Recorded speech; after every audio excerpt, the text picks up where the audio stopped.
American డాలర్తో పోలిస్తే రూపాయి మారకం విలువ ఇప్పుడు 90 రూపీస్కి పడిపోయింది. ఇది చారిత్రక కనిష్టం అని కూడా చెప్పుకోవాలి. అంటే రూపాయి పతనం ఇదే మొదటిసారి ఏమీ కాదు. ఇందులో కారణాలు అనేకం సైతం ఉన్నాయి. కానీ ఇలాంటి వేళ ప్రస్తుతం ప్రధానమంత్రి నరేంద్ర మోదీ గతంలో ఆయన గుజరాత్ సీఎంగా ఉన్నప్పుడు చేసిన కొన్ని కమెంట్స్ మాత్రం సోషల్ మీడియాలో తెగ వైరల్ అవుతున్నాయి. 2013లో నాటి సీఎం హోదాలో మోదీ చేసిన కమెంట్స్ ను ప్రస్తావిస్తూ కాంగ్రెస్ పార్టీ సెటైర్లు సైతం వేస్తోంది. అయితే అప్పట్లో మోదీ అసలు ఏమన్నారో ఇప్పుడు చూద్దాం. ऐसे नहीं होता मित्रों, मैं शासन में बैठा हूं, मुझे मालूम है इस प्रकार से रुपया इतनी तेजी से गिर नहीं सकता। अरे ये नेपाल का रुपया नहीं गिरता है, बांग्लादेश की करेंसी नहीं गिरती है, पाकिस्तान की करेंसी नहीं गिरती, श्रीलंका की करेंसी नहीं गिरती। क्या कारण है हिंदुस्तान का रुपया पतला होता जा रहा है? ये जवाब देना पड़ेगा आपको, देश आपसे जवाब मांग रहा है। సార్ ఇదొక ఇష్యూ అయితే the same time finance minister Nirmala Sitharaman రీసెంట్గా చేసిన ఒక కమెంట్ సైతం ఇప్పుడు వైరల్గా మారింది. రూపీ వాల్యూ 90 రూపీస్కి పడిపోవడం పెద్ద మనం చర్చించుకోవాల్సిన అంశం ఏమీ కాదు. అండ్ మనకి డబ్బులు ఎలానో వస్తున్నాయి డ్యూ టు ట్రేడ్స్ అంటూ కూడా ఆవిడ వ్యాఖ్యానించడం చాలా మంది నవ్వుతున్నారు సైతం ఆవిడ చేసిన ఆ కమెంట్స్కి. ఎలా చూడాలంటారు వీళ్ళు చేసిన కమెంట్స్ అండ్ ప్రస్తుతం వీళ్ళు వైరల్ అవుతున్న అంశాన్ని ఎలా చూడాలంటారు సార్? అంటే ఇప్పుడు ఆ మోడీ బయట చూస్తే అది మోడీ వాయిసా రాహుల్ గాంధీ వాయిసా డౌట్ వస్తుంది మనకు. వాయిస్ మోడీదే, కానీ మాట్లాడేది రాహుల్ గాంధీ మాట్లాడాల్సిన వాటిలో ఇప్పుడు మోడీ మాట్లాడుతున్నాడు. టైం పీరియడ్ తెలియకపోతే కన్ఫ్యూజ్ అవుతారు.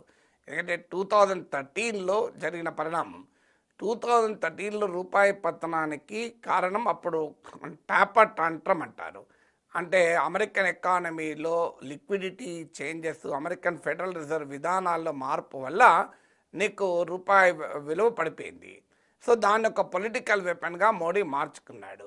ఇప్పుడు మరి 90 రూపీస్ అయినా దాని మీద కనీసం రెస్పాండ్ అవ్వడానికి కూడా రెడీగా లేడు, రియాక్ట్ అవ్వడానికి రెడీగా లేడు. పైగా రూపీని డిఫెండ్ చేస్తానికి కూడా ఆర్బీఐ సిద్ధంగా లేదు. మీకు 2023-24, 2024-25 అంటే ఈ రెండేళ్లలో మీకు every month reserve bank of India $40-43 billion మార్కెట్లో రిలీజ్ చేసి మార్కెట్లో సెల్ చేసి రూపీని కాపాడింది, రూపీని నిలబెట్టే ప్రయత్నం చేసింది.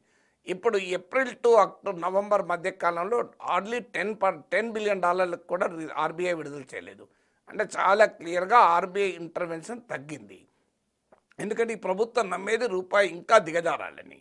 ఎందుకంటే మీకు state bank of India research, state bank of India ప్రభుత్వ బ్యాంక్ అది. So state bank of India research ఏం చెప్తుంది, రూపీ ఇప్పటికే ఓవర్ వాల్యూగా ఉంది, ఇంకా పడిపోవాలి. రూపాయి పతనం అయితే ఎక్స్పోర్టర్లకు లాభం అని, రూపాయి పతనం అయితే ఎక్స్పోర్టర్ లాభము అనేది థియరిటికలీ కరెక్ట్. కానీ రూపాయి వాల్యూ పైన ఎక్స్పోర్ట్స్ ఆధారపడి ఉండవు. గ్లోబల్ డిమాండ్ పడిపోతున్న సమయంలో నువ్వు ఎంత చీప్గా వస్తువులు అమ్మినా కొనేవాడు ఉండడు. అమెరికా టారిఫ్ల నేపథ్యంలో మనకు ప్రపంచంలో ఎగుమతులు ఒక పెద్ద ఛాలెంజ్ని ఎదుర్కొంటున్నాయి. అందువల్ల అది కేవలం రూపీ వాల్యూతో లింక్ అయి ఉన్నది కాదు. అందువల్ల మోడీ ప్రభుత్వం రూపీని డిఫెండ్ చేయడానికి రెడీగా లేదు. So that is the policy of the government. So ఆ పాలసీని మనం రైతారంగా విశ్లేషించవచ్చు. అందువల్ల ఆ రోజుమో యూపీఏ ప్రభుత్వ హయాంలోమో రూపాయి పతనం ఏదో దేశమే దిగజారినట్టుగా, శ్రీలంకది పడతలేదు, పాకిస్తాన్ పడతలేదు, ఇండియా ఎందుకు పడుతుంది. ఇప్పుడు కూడా అదే పరిస్థితి కదా. Rupee is the Asia's worst performing currency. ఇప్పుడు అసలు డాలర్ వాల్యూ ప్రపంచంలో తగ్గుతున్న సమయంలో డాలర్తో పోలిస్తే రూపీ వాల్యూ పడిపోవడం ఏంటి? ఇతర దేశాల కరెన్సీలో బలపడుతున్నాయి డాలర్తో పోలిస్తే. ఉక్రెయిన్ వార్ ఉన్నా కూడా రష్యన్ కరెన్సీ నిలబడుతుంది, మనది ఎందుకు పడిపోతుంది ఆలోచించాలి కదా. Worst performing currency in Asia ఇది రూపీ. దీని ప్రభావం ఉండదు అంటే అంతకన్నా అమాయకత్వం ఏం లేదు. రూపీ వాల్యూ పతనం అయితే మన పెట్రోల్ డీజిల్ ధరల నుంచి మొదలుకొని అన్ని రకాల వస్తువుల ధరలు పెరుగుతాయి. ఇప్పటికే మన ట్రేడ్ డెఫిసిట్ $41 బిలియన్ చేరుకుంది. ఇంకా ట్రేడ్ డెఫిసిట్ పెరుగుతుంది because imports become costlier. Already metal and gold prices ఆకాశాన్ని అంటాయి, అవి ఇంకా పెరుగుతాయి. దాంతో మన ఇంపోర్ట్ బిల్లు పెరుగుతుంది. ఎకానమీ పైన సీరియస్ ఇంపాక్ట్ ఉంటుంది. ఇంకా మోడీకి అడ్వాంటేజ్గా ఉన్నది ఏంటంటే ఆయిల్ ప్రైసెస్ తక్కువ ఉన్నాయి.